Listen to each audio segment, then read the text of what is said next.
मंदिर में उन्होंने भगवान के सामने माथा टेका और हाथ जोड़कर प्रार्थना करने लगी। स्वाति ने कहा, थैंक यू सो मच भगवान, मेरी बहन को वापस लाने के लिए आपसे एक ही चीज मांगूंगी, इसके जीवन की जो भी कमी है उसे पूरी कर दो। इसे हर खुशी दे दो भगवान, क्योंकि इसने बहुत कुछ सहा है, इसने बहुत तकलीफें झेली हैं, अब इसे खुशी देना मेरी यही ख्वाहिश है। कहते हुए उसने अपनी आंखें खोलीं।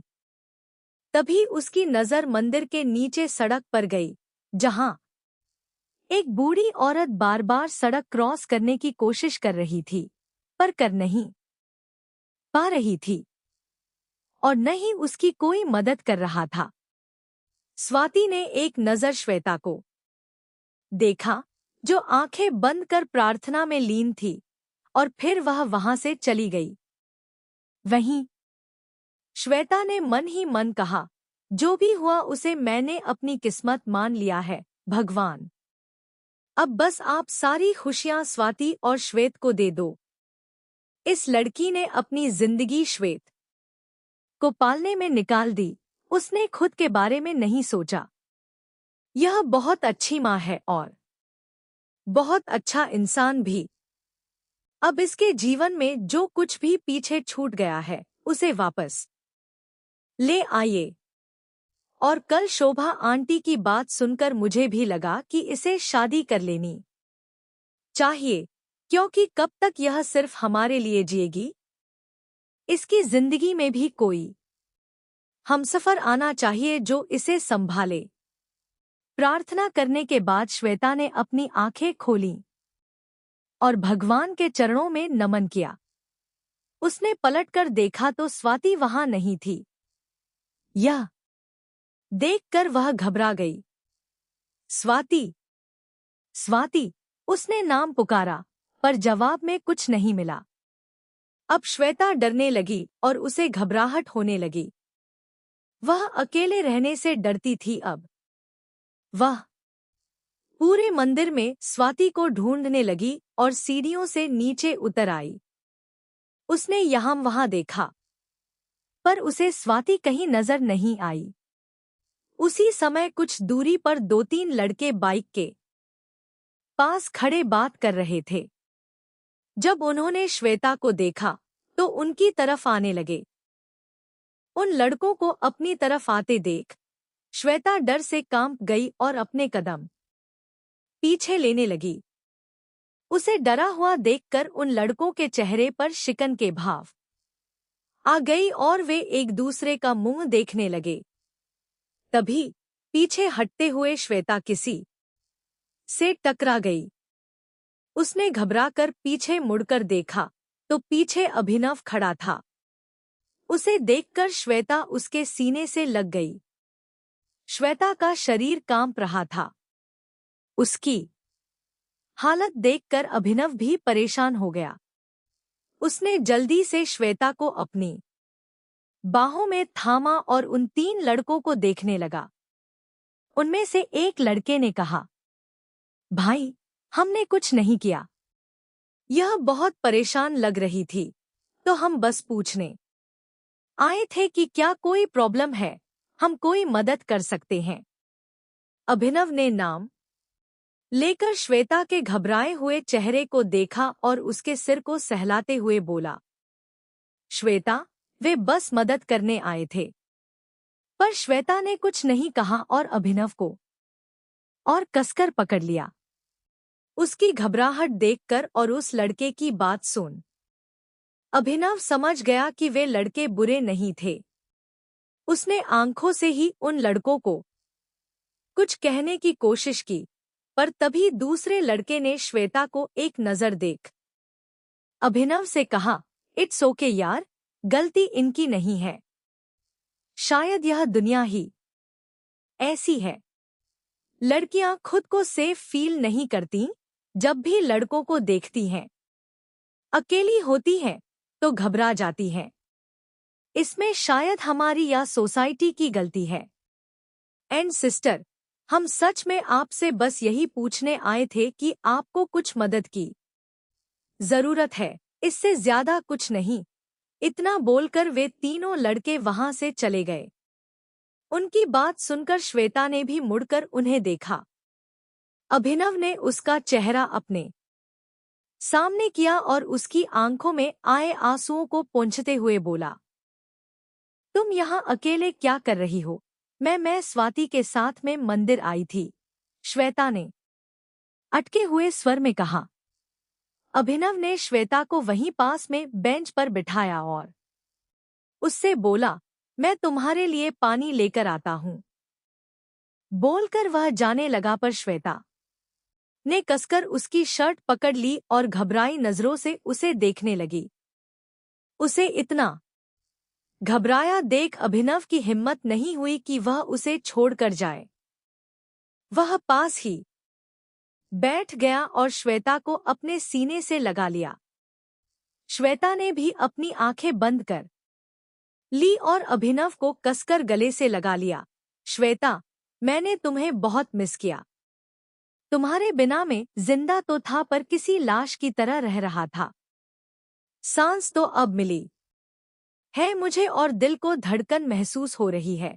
अभिनव ने श्वेता के सिर को चूमकर प्यार से कहा।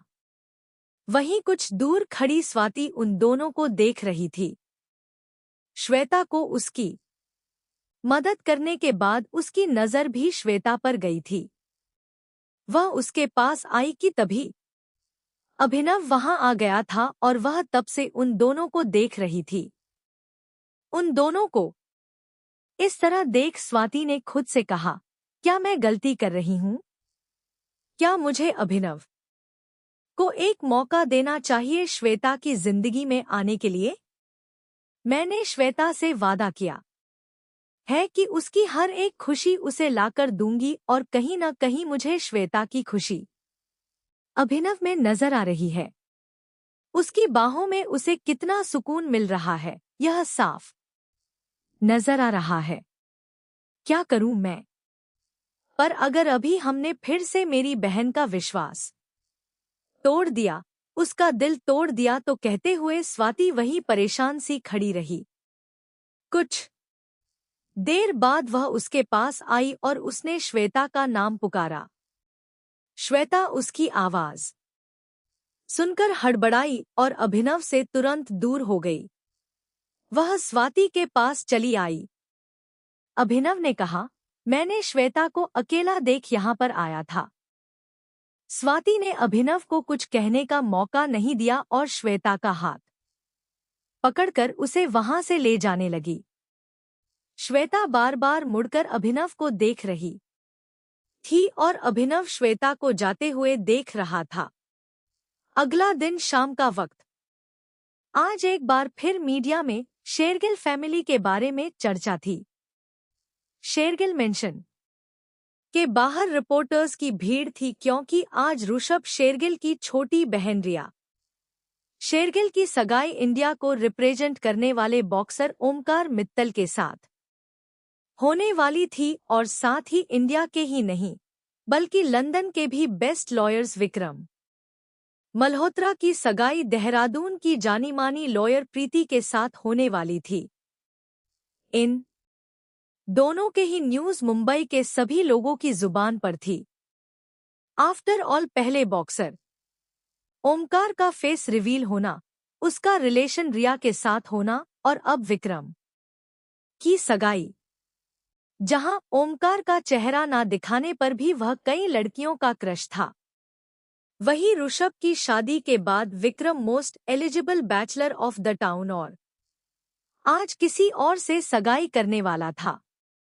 यह सुनकर दोनों की फैन गर्ल्स के दिल टूटने वाले थे। सभी लोग रेडी हो चुके थे सिवाय प्रीति के, क्योंकि इन मौके पर ही प्रीति का लहंगा फट गया था और वह बहुत टेंशन में थी। अनोखी ने कहा, भाभी माँ, आप इतनी टेंशन क्यों ले रही हो? लहंगा ही तो था, हम दूसरा मंगा लेते हैं ना। ये ऐसे लास्ट मोमेंट पर फट गया, अब दूसरा लहंगा कहाँ से लाएंगे? प्रीति ने परेशान होते हुए कहा। उसकी नजरें अपने फटे हुए लहंगे पर थी और उसे देखते हुए उसकी आंखें भर आई थी। विक्रम ने प्रीति के चेहरे को थाम उसके माथे को चूमते हुए कहा, सगाई का लहंगा था, शादी का तो नहीं था ना। और जहां से यह लहंगा आया है वहीं से दूसरा आ जाएगा। मेरे लिए तुम इम्पोर्टेंट हो। अगर तुम चाहो तो हम दोनों लॉयर कोट पहनकर एंगेजमेंट कर लेते हैं। मेरे आइडिया के बारे में सोचना चाहिए। आइडिया बुरा नहीं है मेरा एकदम हटके। विक्रम ने खुद की तारीफ करते हुए कहा तो प्रीति मुस्कुराते हुए उसे देखने लगी और कमरे में खड़ी शालिनी, शोभा, सुरेखा उसे घूर कर देखने लगी।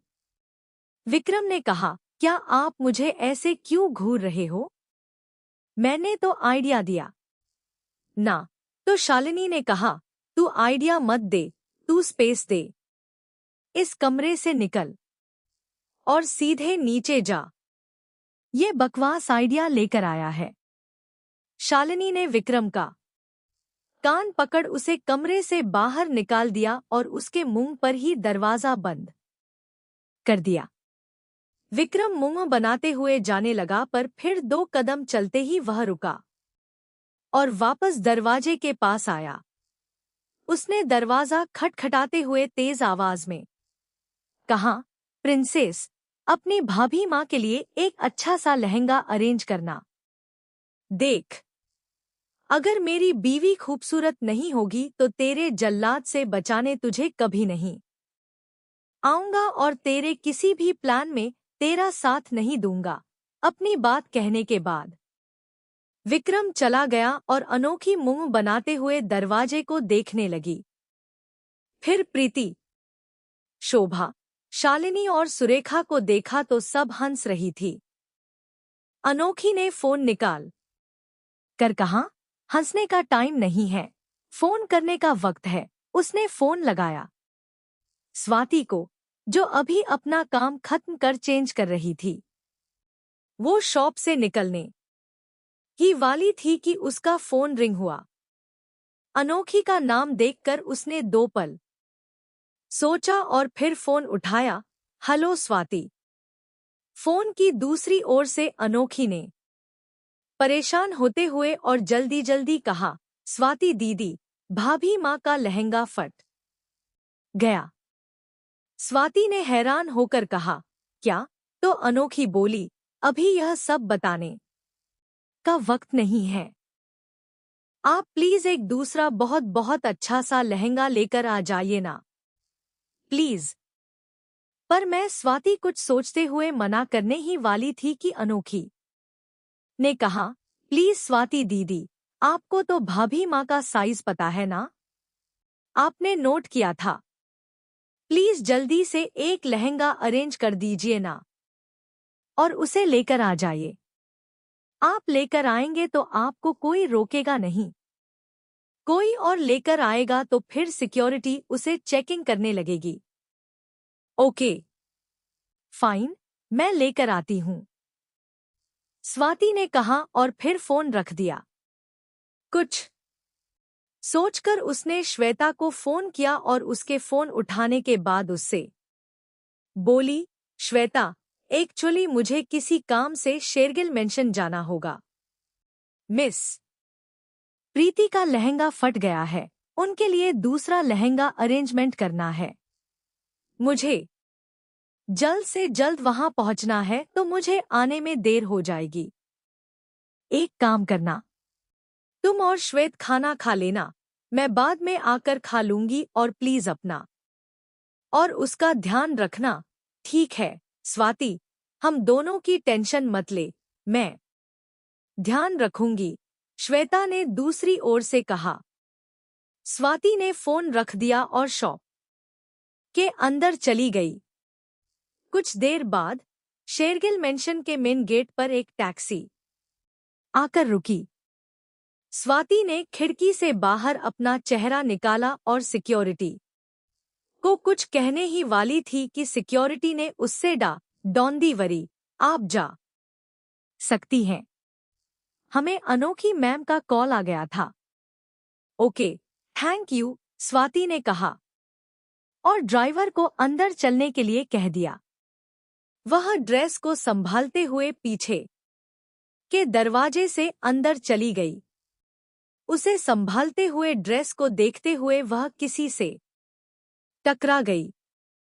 वह गिरती उससे पहले ही किसी ने उसकी कमर को थामकर उसे गिरने से बचा लिया।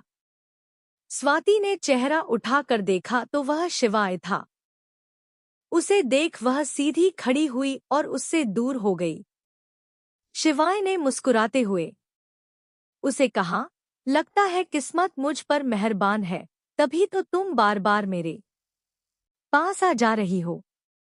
उसकी बात सुन स्वाति ने आंखें बंद की और एक गहरी सांस ली। फिर आंखें खोलकर शिवाय को घूरते हुए बोली, शुक्र करो कि अभी सिर्फ किस्मत मेहरबान है। जिस दिन मेरे हाथ और मेरी सैंडल मेहरबान हुई ना, उस दिन तुम हॉस्पिटल के पास नजर आओगे। स्वाति ने इतना कहा और शिवाय को एक तरफ कर अंदर चली गई। शिवाय मुस्कुराते हुए उसे जाते हुए देखता रहा। स्वाति ड्रेस लिए प्रीति के कमरे के पास आई। उसने दरवाजा खटखटाया तो अनोखी ने दरवाजा खोला। स्वाति को देख अनोखी खुश होते हुए बोली, आप आ गईं स्वाति दीदी। चलो अब जल्दी जल्दी अंदर आ जाओ, वैसे ही लेट हो गया है। वो स्वाति का हाथ पकड़कर उसे कमरे के अंदर ले आई और वापस दरवाजा बंद कर दिया। स्वाति ने अपने साथ लाई हुई ड्रेस को बेड पर रखा और उसका कवर हटाया तो लहंगे को देख सबकी आंखें हैरानी से बड़ी हो गई। वह लहंगा सच में बहुत खूबसूरत था, पिंक और ब्लू कलर के कॉम्बिनेशन में। अनोखी खुश होते हुए बोली, वाओ भाभी माँ, यह लहंगा तो पहले वाले लहंगे से कहीं ज्यादा खूबसूरत है। थैंक यू स्वाति दीदी, आपने सच में बेस्ट लहंगा दिया है भाभी माँ के लिए। उसकी बात सुन स्वाति मुस्कुरा दी। वहीं प्रीति के चेहरे पर जहां तक परेशानी थी, वहीं खुशी नजर आने लगी। अनोखी ने जल्दी से कहा, अब जरा सा भी टाइम वेस्ट मत करो भाभी माँ, चलो जल्दी से चेंज कर लो। पर स्वाति के मुंह से निकला तो उसका कहाँ देख सुन सब उसे देखने लगे। क्या हुआ स्वाति? शोभा ने पूछा तो स्वाति बोली, एक्चुअली आपको नहीं लगता कि प्रीति मैम का मेकअप और हेयर स्टाइल इस लहंगे के साथ सूट नहीं कर रहा है? इनका मेकअप तो पहले वाले लहंगे के हिसाब से किया था और यह लहंगा अलग है, तो आई थिंक इनका मेकअप भी चेंज करना होगा। सुरेखा ने कहा, अरे हाँ, इस बात पर तो हमने ध्यान ही नहीं दिया। तो अनोखी बोली, तो चिंता करने वाली कौन सी बात है, सेम भैया है ना, वह 2 मिनट में भाभी माँ का मेकअप चेंज कर देंगे। मैं अभी उन्हें बुलाकर लाती हूँ। वह भागती हुई कमरे से बाहर चली गई। वह सेम को ढूंढती हुई गार्डन में चली आई। तभी उसकी नजर गार्डन में बैठे सभी लड़कों पर गई और उनके साथ बैठे सेम पर। तो वह उनकी ओर चली गई। ऋषभ चुपचाप बैठा उन सबकी बातें सुनते हुए वाइन पिए जा रहा था। तभी उसकी नजर अनोखी पर गई जो अपना लहंगा संभाले उनकी ओर जल्दी जल्दी चली आ रही थी। उसे देख ऋषभ की नजरें उस पर थम गई। हालांकि रेडी होने के बाद उसने अनोखी को देखा था, पर वह जितनी बार देख रहा था उतनी बार उसका दिल जोरों से धड़क रहा था। उस वाइट कलर के लहंगे में चली आ रही अनोखी ऐसी लग रही थी जैसे आसमान से चांद उतरकर ऋषभ की ओर बढ़ा चला आ रहा हो। उसे देख ऋषभ के होठों पर मुस्कुराहट आ गई। अनोखी जल्दी से सेम के पास आई और उसका हाथ पकड़कर उसे ले जाते हुए बोली, सेम भैया, चलो जल्दी से, भाभी माँ का मेकअप चेंज करना है। मेकअप चेंज करना है? But why? मैंने इतना अच्छा मेकअप तो किया था प्रीति का, कहीं वह रोने तो नहीं लग गई ना? माय गॉड, लड़कियां कितना रोती हैं और हमारी मेहनत पर पानी फेर देती हैं, सेम ने कहा। तो अनोखी कमर पर हाथ रख उसे घूरते हुए बोली, सेम भैया, लड़कियां ज्यादा नहीं रोती और आप मुझे गुस्सा दिला रहे हो। उसे गुस्सा होते देख सेम उसके गाल को खींचकर बोला, ओ माय बेबी, तुम गुस्सा क्यों हो रही हो? अच्छा ठीक है, बताओ, मैं मेकअप चेंज क्यों करना है? तो अनोखी ने शाम को लहंगा फटने और नए लहंगे आने की बात बताई। तो सेम अपने सर पर हाथ मार कर बोला, ओ गॉड, अब मुझे फिर से मेहनत करनी होगी। अपनी छोटी बहन के लिए इतना नहीं करोगे? मेरी भाभी माँ की सगाई है, मैं चाहती हूँ वह बहुत अच्छी दिखें और उन्हें अच्छा तो आप ही बना पाओगे ना? अनोखी ने सेम की बाहों को दोनों हाथों से पकड़ उसे मस्का लगाते हुए कहा। तो सेम मोम की तरह पिघल भी गया और बाकी सब अनोखी को देख हंस रहे थे। सेम ने फिर एक बार लड़की के गाल को खींचकर कहा, मेरी बारबी डॉल के लिए कुछ भी कर सकता हूँ। बोल वह चला गया। अनोखी भी जाने लगी, पर ऋषभ ने उसका हाथ पकड़ उसे अपनी तरफ खींच लिया। तो अनोखी लड़खड़ाकर सीधे उसकी गोद में आ गिरी। ऋषभ ने उसके पेट पर हाथ रख उसे अपनी बाहों की कैद में कैद कर लिया। ऋषभ को ऐसे करता देख और खुद को उसकी गोद में देख अनोखी हड़बड़ा गई। उसने यहाँ वहां देखा तो शिवाय, रोहित, विक्रम, हार्दिक, प्रवीण सब मुस्कुराते हुए उन दोनों को देख रहे थे और उनके साथ गार्डन में खड़े कुछ गेस्ट भी। शिवाय ने कहा, अरे यार, माना तुम दोनों शादीशुदा हो, पर कम से कम हम सिंगल पर थोड़ा तो तरस खाया करो। यह सब बेडरूम में जाकर किया करो, यहाँ खुले में अच्छा नहीं लगता। शिवाय की बात सुन सब जोर से हंसने लगे और अनोखी शर्मा कर कश्मीरी सेब बन गई। उसने ऋषभ के सीने पर मारते हुए कहा, ऋषभ जी, छोड़ो मुझे, देखो सब हंस रहे हैं हम पर। मुझे कोई फर्क नहीं पड़ता, ऋषभ ने वैसे ही बिना किसी भाव के कहा। तो अनोखी उसे डॉटते हुए बोली, ऋषभ जी, मैं वार्निंग दे रही हूँ, वह भी लास्ट वाली, छोड़ो मुझे। उसके ऐसे गुस्सा करने पर ऋषभ समझ गया कि अगर उसने अभी अनोखी को नहीं जाने दिया तो उसकी कपकेक वाइल्ड केट बन जाएगी और इतना गुस्सा करेगी कि हफ्तों तक उसे मनाना पड़ जाएगा, वह भी अलग अलग तरीकों से। इसलिए उसने अपना हाथ हटा दिया और अनोखी उठकर वहां से भाग गई। विक्रम हंसते हुए बोला, शेर भले ही जंगल का राजा हो, लेकिन शेरनी के आगे चूहा बन ही जाता है। तो विक्रम की बात सुन। एक बार फिर सब ठहाका मारकर हंसने मेकअप करने के बाद प्रीति ने लहंगा चेंज किया और जब बाहर आई तो उसे देख सबके मुंह खुले के खुले रह गए।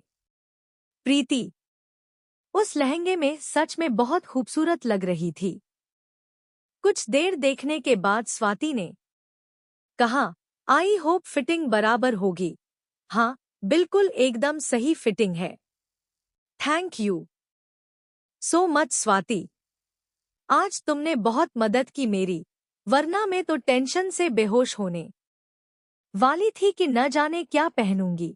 प्रीति ने स्वाति का हाथ पकड़कर कहा। तो स्वाति बस मुस्कुरा दी। उसने शोभा, सुरेखा और शालिनी को देख कहा, अब प्रॉब्लम सॉल्व हो गई है। आई थिंक मुझे चलना चाहिए। कहाँ चलना चाहिए? रुक जाओ स्वाति, थोड़ी देर। हमने पहले भी कहा था कि एंगेजमेंट में आ जाओ श्वेता और श्वेत के साथ, पर तुम आई नहीं। अब आई हो तो थोड़ी देर रुक जाओ, शोभा ने कहा। तो स्वाति उसे मना करती हुई बोली, नहीं आंटी, श्वेता और श्वेत दोनों घर पर अकेले हैं, मुझे जाना होगा। स्वाति दीदी, ज्यादा टाइम नहीं लगेगा, थोड़ी देर रुक जाओ, एंगेजमेंट स्टार्ट होने वाली है, प्लीज। अनोखी ने स्वाति के हाथों को पकड़ो से बहुत प्यार से रिक्वेस्ट करते हुए कहा। तो स्वाति उसे मना नहीं कर पाई और उसने हाँ कह दिया। कुछ देर बाद सब हॉल में लड़कियों के आने का वेट करने लगे। तभी रिया और प्रीति अपने लहंगे को संभाले सीढ़ियों से नीचे आने लगी। उनके साथ अनोखी, शिविका और रूही भी थी। जहां रिया और प्रीति के होठों पर मुस्कुराहट थी और दोनों की नजरें झुकी हुई थी, वहीं अनोखी और रूही बहुत खुश नजर आ रही थी। पर शिविका का चेहरा थोड़ा बुझा हुआ लग रहा था। उसकी आंखें हाल में चारों ओर घूम रही थी और ढूंढ रही थी हार्दिक को, जो अब तक नहीं आया था। तभी उसकी नजर आलोक के साथ खड़े प्रफुल्ल पर चली गई, जो मुस्कुराते हुए उसे ही देख रहा था। उसे देखकर शिविका ने भी अपने होठों पर एक मुस्कुराहट ला दी। सीढ़ियों के पास खड़े विक्रम और ओमकार मुस्कुराते हुए अपने सपनों की रानी को नीचे उतरते हुए देख रहे थे। आखिरी की 2 सीढ़ियों तक पहुंचने पर विक्रम और ओमकार दोनों ने ही अपना हाथ आगे बढ़ाया और प्रीति और रिया ने मुस्कुराते हुए उन दोनों का हाथ थाम लिया। विक्रम और ओमकार प्रीति और रिया को स्टेज पर लेकर गए। अनोखी ऋषभ के पास जाकर खड़ी हो गई, शिविका शिवाय और प्रफुल्ल के पास, और रूही भारती और सुरेखा के पास जाकर खड़ी हो गई। शिवाय की नजरें भी विक्रम, ओमकार, प्रीति और रिया पर नहीं थी, बल्कि एक कोने में खड़ी स्वाति पर थी। स्वाति सबसे अलग नजर आ रही थी। उसने कोई पार्टी वियर या फैंसी कपड़े नहीं पहने थे। वह तो अपने काम से आ रही थी। सिंपल सी कुर्ती और जीन्स पहन रखी थी उसने। हालांकि शोभा और सुरेखा ने स्वाति को एक साड़ी ऑफर की थी और उसे चेंज करने के लिए कहा था, पर स्वाति ने यह कहकर मना कर दिया कि वह कुछ ही देर रुकने वाली है। अनोखी ने जब स्वाति को ऐसे कोने में सबसे पीछे खड़ा देखा तो उसका हाथ पकड़कर उसे सामने अपने साथ ले आई। अभिनव ने जब स्वाति को वहां देखा तो कुछ सोचने लगा। रिया और ओमकार एक दूसरे को देख मुस्कुरा रहे थे। प्रीति के होठों पर भी मुस्कुराहट थी, पर विक्रम तो वहां खड़ा खड़ा अपनी बत्ती सी दिखा रहा था। उसे ऐसे देखकर ऋषभ ने कहा, विक्रम, तेरी बत्ती सी कुछ ज्यादा नहीं दिख रही। विक्रम ने जवाब दिया, हाँ तो दिखेगी ना। अरे, मेरी जिंदगी बदलने वाली है। आज सगाई होगी, कल शादी होगी, परसों हनीमून होगा, उसके बाद बच्चे होंगे। हाय, मेरी जिंदगी कितनी अच्छी होने वाली है। विक्रम खड़ा खड़ा अपनी फैमिली प्लानिंग कर रहा था। वहीं प्रीति ने शर्म से अपना चेहरा अपने हाथों के पीछे छुपा लिया और बाकी सब हंसने लगे। शालिनी ने अपने सर पर हाथ मारा और स्टेज पर आकर विक्रम के सर पर मारकर बोली, सुधर जा विक्रम, अब तो सुधर जा। देख, तू ऐसा ही रहा और इसे परेशान करता रहा तो मैं तेरी शादी होने नहीं दूंगी।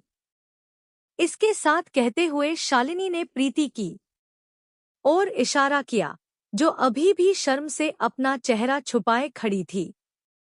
विक्रम ने संजय से कहा, पापा, आप अपनी वाली को संभालो, मैं अपनी वाली को संभाल लेता हूँ।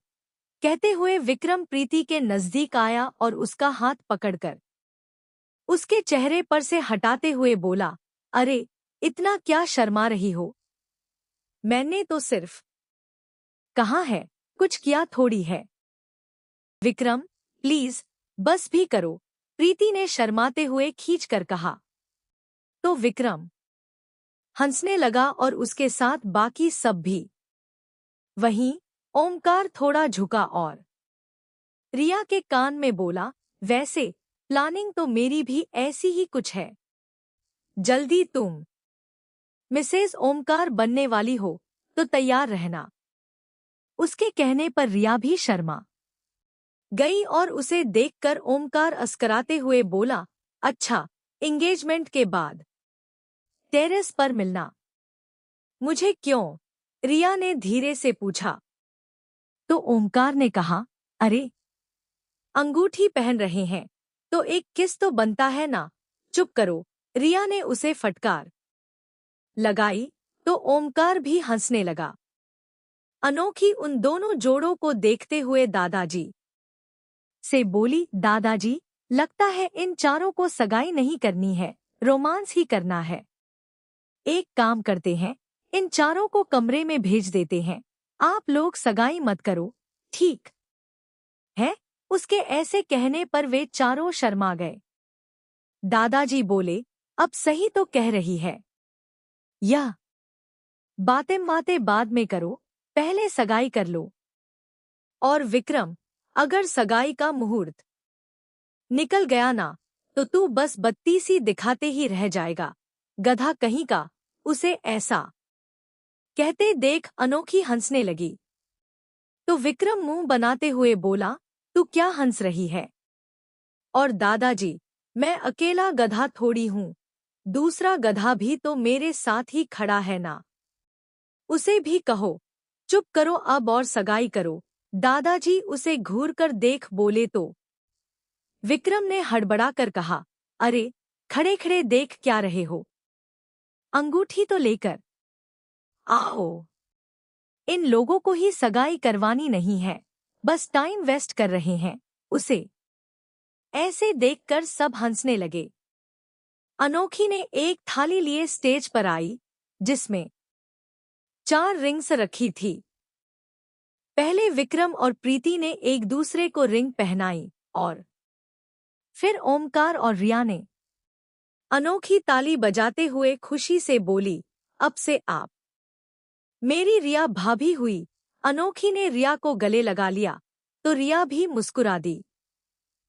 तभी हाल की लाइट हल्की कम हो गई और एक स्पॉटलाइट सीधे शिविका पर आकर पड़ी। यह देख शिविका चौंक गई और यहाँ-वहाँ देखने लगी। सब एक और स्पॉटलाइट दरवाजे के पास हो गई और वहां से हार्दिक चलता हुआ आया। उसे देख सबकी नजरें उसी पर टिक गईं और शिविका की नजरें वहीं ठहर गई। हार्दिक थोड़ी दूरी पर शिविका के सामने खड़ा हुआ।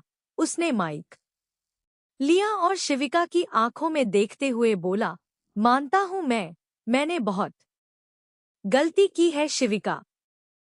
तुम इतनी पास थी, पर फिर भी मैंने तुम्हें दूर कर दिया था। तुम प्यार करती थी, फिर भी मैंने तुम्हारे प्यार को अपनाया नहीं था। मेरे दिल में प्यार था, पर मैंने उसे कबूला नहीं था। और जब तुम दूर चली गई, तो मैं तुम्हारी दूरी सह नहीं पाया था। जानता हूं, मैंने एक नहीं, कई गलतियां की हैं। तुम्हें एक बार नहीं, बहुत बार दर्द दिया है, पर क्या तुम एक आखिरी मौका मुझे दोगी? एक मौका मेरी हर गलती को सुधारने का? तुम मेरी हर एक गलती की सजा दे दो, जो भी दोगी, मैं मंजूर कर लूंगा। हार्दिक शिविका की आंखों में देखते हुए बोल रहा था और शिविका हैरान भी थी और उसकी बातें सुनकर इमोशनल भी। उसकी आंखों में नमी उतर आई थी। वहीं बाकी सब मुस्कुराते हुए हार्दिक को देख रहे थे। हालांकि हैरान वे भी थे, सिवाय प्रफुल्ल के। पर हार्दिक को अपने दिल की बात इस तरह कहता देख सबको खुशी थी। हार्दिक आगे बोला, पर मैं चाहता हूं कि तुम मुझे मेरी हर गलती की सजा हमारी शादी के बाद दो। चाहता हूं मेरी बीवी बनने के बाद तुम मुझे हर एक पनिशमेंट दो। तो बोलो, बनोगी मेरी बीवी? एक बार फिर से वह जिद्दी शिविका बनोगी, जो कभी मेरा साथ नहीं छोड़ती थी? शादी करोगी मुझसे, अपनी बात बोलकर? हार्दिक ने अपना हाथ नीचे कर लिया और शिविका के जवाब का इंतजार करने लगा। वहीं शिविका की आंखों की नमी आंसुओं में बदल गई थी। उसने अपने चेहरे को अपने दोनों हाथों में छुपाया और सिसककर रो पड़ी। उसके रोने में दर्द नहीं था, पर खुशी थी। उसके इंतजार का अंत था। उसका वह सपना था जो पूरा हो गया था, जो हकीकत बनकर उसके सामने खड़ा था। उसकी हर एक ख्वाहिश शब्द बन गए थे जिन्हें वो सुने जा रही थी। उसे इतना इमोशनल होते देख शिवाय उसके पास आया और उसके कंधों को पकड़कर अपने गले से लगा लिया। शिविका अभी भी रो रही थी। हार्दिक की आंखों में भी नमी थी, पर वह बस इंतजार कर रहा था। शिवाय ने कहा, पागल है क्या? अब क्या रो रही है? देख, उसे यह न लगे कि उसने कुछ गलत किया।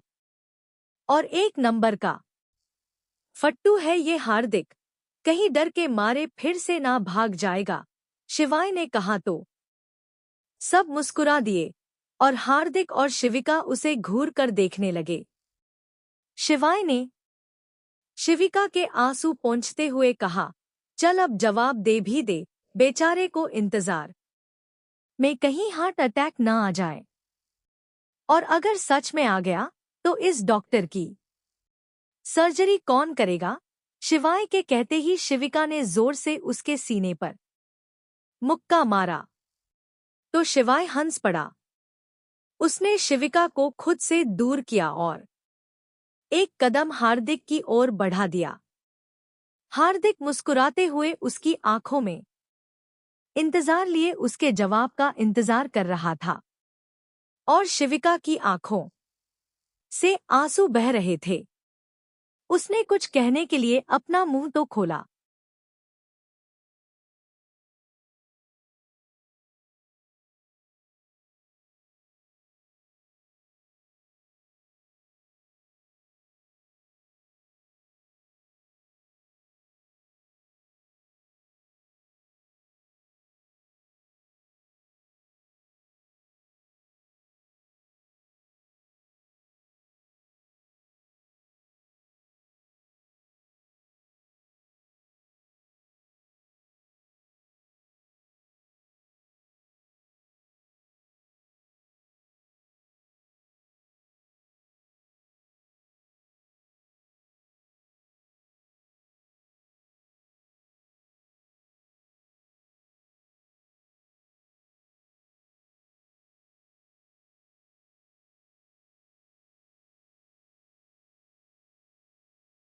और वैसे भी किसी का ध्यान हम पर नहीं है, सबका ध्यान न्यू कपल पर है। इसलिए हम थोड़ा और रोमांस कर सकते हैं। कहते हुए ऋषभ फिर उसके होठों के करीब आने लगा, तो अनोखी ने उसके मुंह पर हाथ रखकर उसका मुंह पीछे करते हुए कहा, बिल्कुल नहीं, छोड़ो मुझे, मैंने गलती कर दी। आप का हाथ पकड़कर कहते हुए अनोखी ने खुद को उसकी बाहों से छुड़ाया और शोभा और अर्चना के पास चली गई। और ऋषभ मुस्कुराते हुए उसे देखता रहा।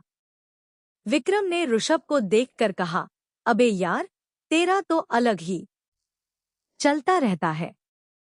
अच्छा है कि सबका ध्यान हार्दिक और शिविका पर है, वरना बेचारी मेरी प्रिंसेस का क्या होता, उसका जो होना होगा वह मैं देख लूंगा। और तेरा ध्यान तेरी होने वाली बीवी पर होना चाहिए, मेरी बीवी पर नहीं गोसिप। आंटी, कहते हुए ऋषभ हार्दिक और शिविका को देखने लगा। उसके चेहरे पर से अब भाव और मुस्कुराहट दोनों चले गए थे। वहीं विक्रम उसे देखकर हैरान रह गया। गोसिप आंटी, तूने मुझे गोसिप आंटी कहा? विक्रम कुछ आगे और कहता कि ऋषभ घूर कर उसे देखने लगा तो विक्रम बुदबुदाते हुए बोला, इसका बदला तो मैं तुझसे जरूर लेकर रहूंगा। हार्दिक शिविका जब एक दूसरे से अलग हुए तो प्रफुल्ल शिविका के पास आया और उसके गाल पर हाथ रखकर बोला, बस तेरी यही मुस्कुराहट में जिंदगी भर देखना चाहता हूँ, और यह भी चाहता हूँ कि इसकी मुस्कुराहट की वजह तुम हमेशा बने रहो, आंसू की नहीं। कहते हुए प्रफुल्ल ने हार्दिक को देखा तो हार्दिक बोला, डोंट वरी अंकल, अब उसकी आंखों में आंसू नहीं आने दूंगा। कहते हुए हार्दिक ने शिविका का हाथ कसकर थाम लिया।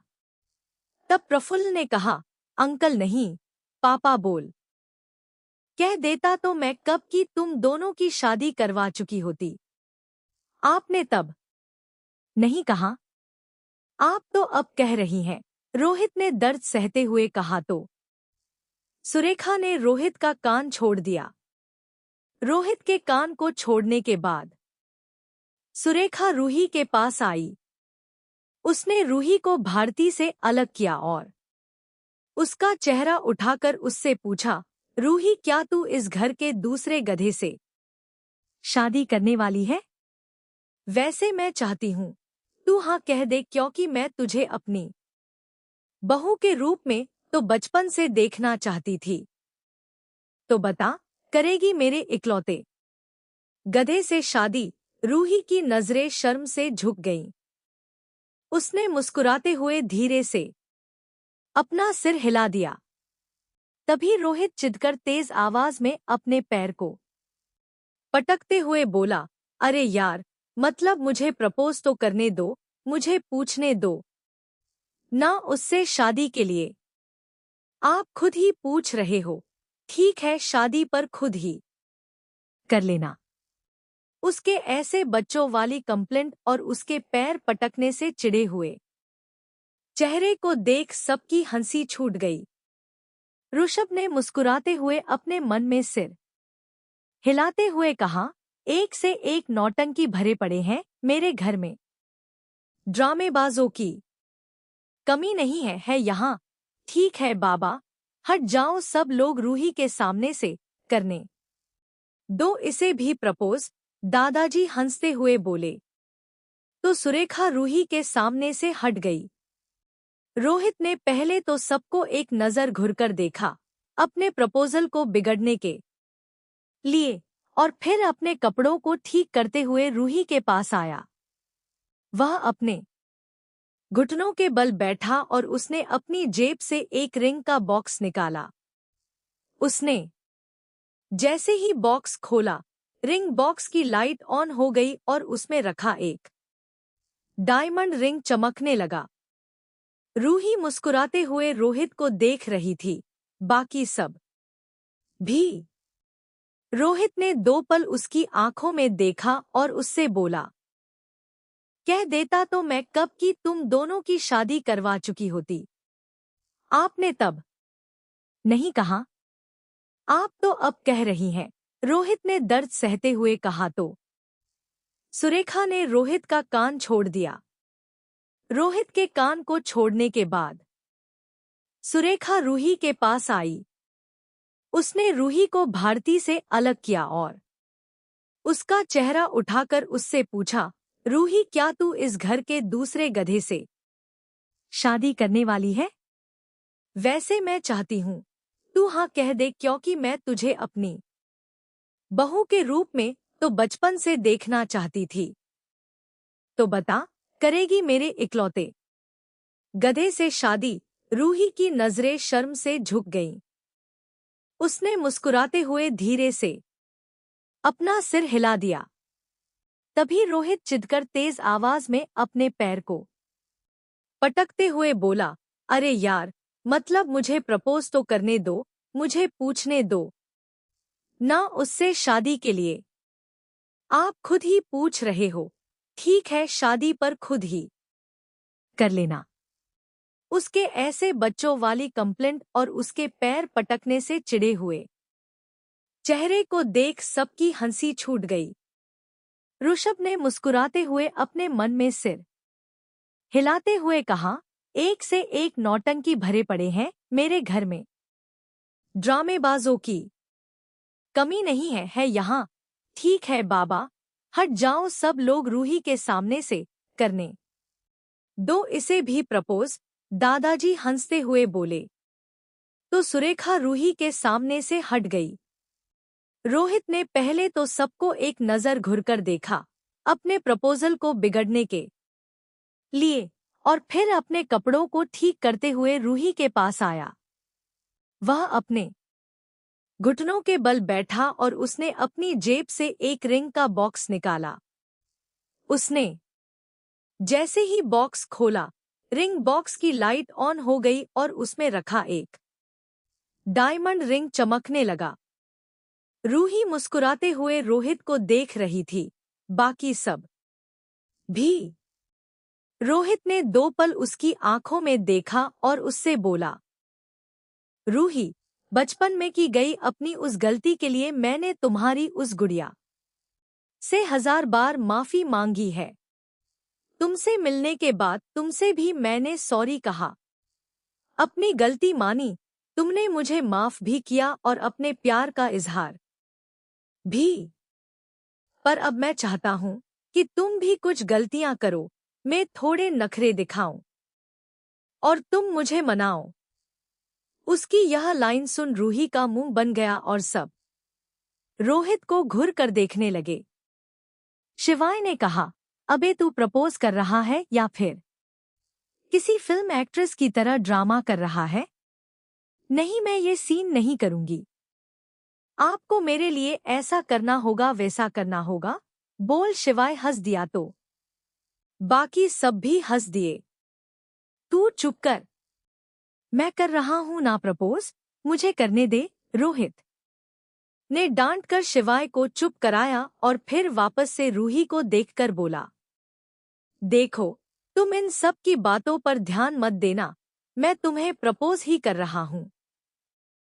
मेरा कहने का मतलब है कि जब तक तुम मेरे साथ नहीं रहोगी, मेरे पास नहीं रहोगी, तब तक हम दोनों कब कब गलतियां करेंगे कैसे पता चलेगा?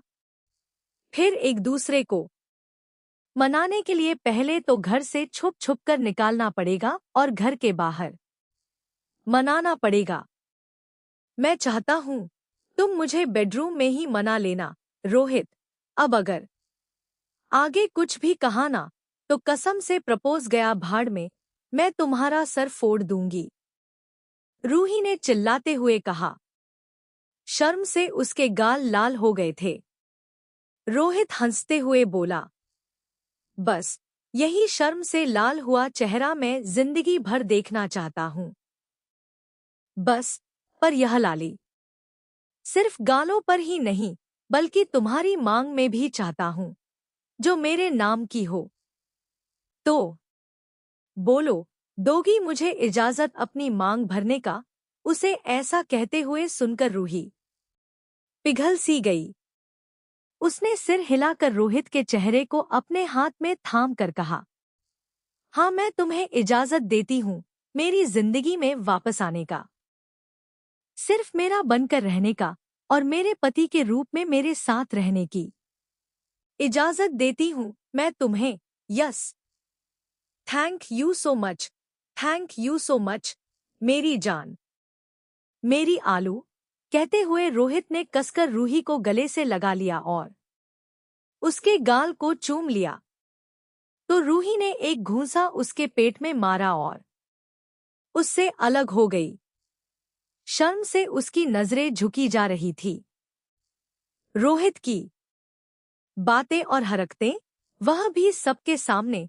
यह सब देखकर उसकी हिम्मत नहीं हुई कि वह नजरें उठाकर सबको देख सके।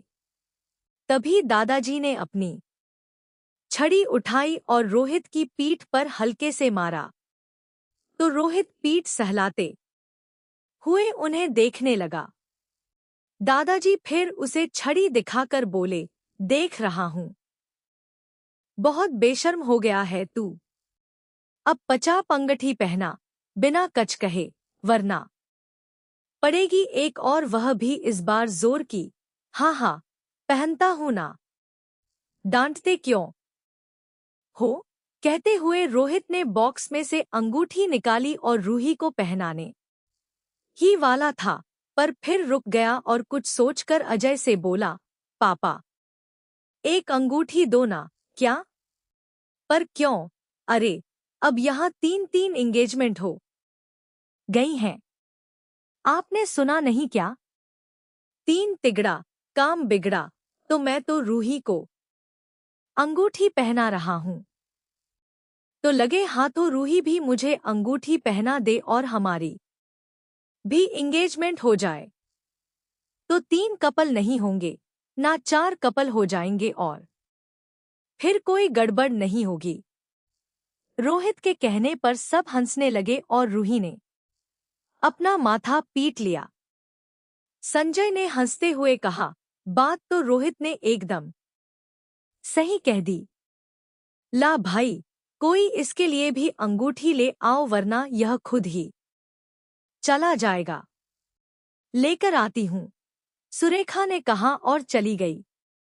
कुछ देर बाद रूही और रोहित ने भी एक दूसरे को अंगूठी पहनाई और उनकी भी एंगेजमेंट हो गई। स्वाति का घर श्वेता श्वेत को थपकी देकर सुला रही थी। उसकी आंखों में नींद नहीं थी, नजर बार बार दरवाजे पर ही जा रही थी। श्वेता ने अपने मन में कहा, क्या स्वाति अक्सर काम की वजह से देर रात आती है? यह दोनों कैसे अकेले रहते होंगे और वह कैसे अकेले काम करती होगी? तभी उसे घर के पीछे वाली खिड़की पर कुछ हलचल सी महसूस हुई, जैसे किसी के होने की आहट हो। यह सुन वो घबरा गई। उसने श्वेत को कंबल ओढ़ाया और जल्दी से किचन में चली गई। उसने वहां से चाकू उठा लिया। डर से उसके माथे पर पसीने आ गए थे। वह दबे कदमों से खिड़की के पास आई और खिड़की का दरवाजा खोल चाकू को ऊपर कर लिया, पर सामने खड़े शख्स को देख उसकी आंखें हैरानी से बड़ी हो गई और हाथ धीरे धीरे नीचे हो गया। उसने हैरानी से कहा, अभिनव तुम? अभिनव भी श्वेता को ऐसे चाकू के साथ देख चौंक गया था, पर फिर उसने कहा, हाँ, मैं। वैसे अच्छा है, ऐसे ही खुद को प्रोटेक्ट करना। पर तुम यहाँ क्या कर रहे हो? श्वेता ने ग्रिल को पकड़कर कहा। अभिनव और श्वेता के बीच इस वक्त लोहे की ग्रिल थी जिससे खिड़की कवर थी। अभिनव ने कहा, श्वेता, स्वाति को शेरगिल मेंशन में देखा तो मेरे ध्यान में आया कि तुम और श्वेत दोनों घर पर अकेले ही होंगे, इसलिए चलाया। कब से हो तुम यहाँ पर? श्वेता ने फिर सवाल किया तो अभिनव धीरे से बोला, 1 घंटे से। श्वेता ने आसपास देखते हुए कहा, तो तुम्हें यहाँ रहने की क्या जरूरत है? तुम्हारे बॉडीगार्ड्स तो हैं ना, वे ध्यान रख लेते। जानती हूँ मैं, तुमने बॉडीगार्ड्स को मेरा, श्वेत का और स्वाति का ध्यान रखने के लिए कहा है। श्वेता के इस बात पर अभिनव ने कुछ नहीं कहा, बस चेहरा झुका लिया। उसने खिड़की के अंदर बेड की ओर झांकते हुए बोला, सो गया वह तो? श्वेता ने भी मुड़कर सोते हुए श्वेत को देखा और सर हिला दिया। श्वेत को देखते हुए अभिनव की आंखों में हल्की नमी आ गई। उसने श्वेता से कहा, क्या मैं एक बार उसे देख लें? बस देखकर वापस बाहर आ जाऊंगा। अभिनव की बात सुन श्वेता उसकी आंखों में देखने लगी। अभिनव की आंखों में अपने बच्चे को देखने की एक तड़प नजर आ रही थी और वह उसे मना नहीं कर पाई।